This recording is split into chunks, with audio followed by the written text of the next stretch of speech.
Was that all from memory, Jamie? That's great. Thank you. Oh, excellent on the phone. So again, thanks so much to all of you for coming out tonight. And pizza drags you here with us for an hour, which I think is amazing. But we're really excited to be here. We're really excited to be in front of students and residents and people as we go across the province, talking about why we think the CMA matters to us and you, hopefully, and why we really think you should be voting, first of all, and hopefully voting for one of us.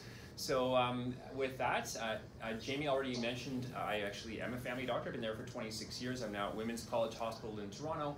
Prior to that, I was working in suburban Toronto and then as well rural Alberta for a few years before that. So a lot of practical clinical experience, but what I'm really trying to get to is sort of the leadership space now and what it is that makes me want to run for president of the CMA and why I think I am the right person for the job and what I think you might want to hear from me in terms of probably, hopefully, getting you to show up and vote, and then thinking me as the bold position leader that you might want to run this association. So if you go to our websites, you're going to see our platforms, and Sandy outlined his 3 bullets. We all seem to have 3 kind of pillars that we will work from. For me, I'll explain my 3 tenets, and then we'll get into the conversation around what matters, hopefully, to you in that sort of 3-pillar area.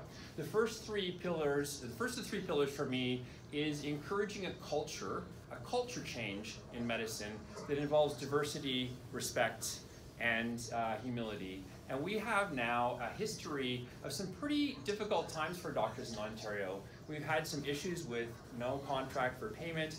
We've had issues with doctors speaking to each other in a way that was not very civil. We've seen bullying in social media, in online forums, with people hiding behind avatars, etc. I want to change that conversation that changes our culture. So that's the first piece for me.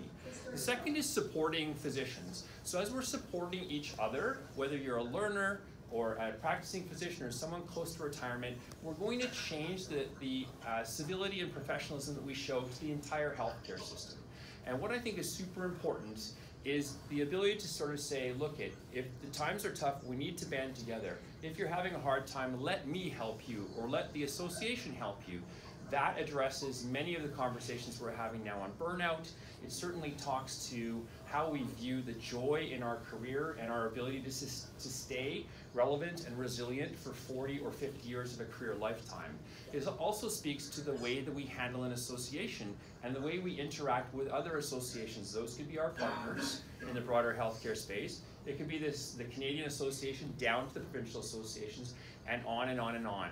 So that piece around supporting each other is number 2, and I have a lot of detail on my website about that. The third platform for me is managing the very significant advocacy that needs to happen in an election year of 2019. So you may know that the federal election happens in 2019, the same year that this president will be in power or in charge of the CMA at that point in time. We're going to be looking then at some significant policy items that I think are going to come to the surface during that time.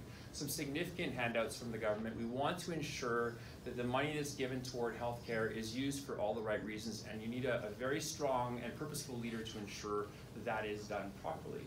So what about those 3 things matters to you? I do want to raise some very specific questions and comments that you probably have for us up front. The first is, you're going through a very interesting time in education. It's busy, it's hard work, you guys have a lot of work to do, and there are periods of stress that I can't even imagine, having trained 25 years ago. Your CARMS match is incredibly difficult. We have a situation now where there are approaching, soon we think probably to be not enough residency positions for the number of graduates that we have in Canada.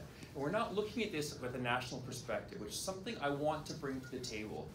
CARMS is an independent process, but there's a lot of influence that we can have at the CMA around what fairness looks like and what it means to properly create spaces for our residents as our students as they go into residency. The second is a very broad national health human resources strategy.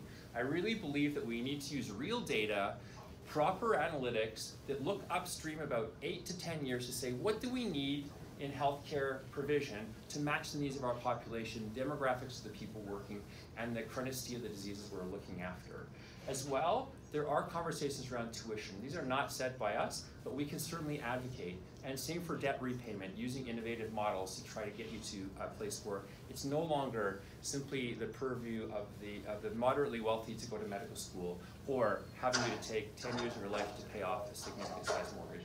So there are lots and lots of details in this campaign platform, and if you look at my website, I'm sure you'll find more. And I'm happy to answer any questions you have throughout the course of this evening or the campaign. Thank you very much.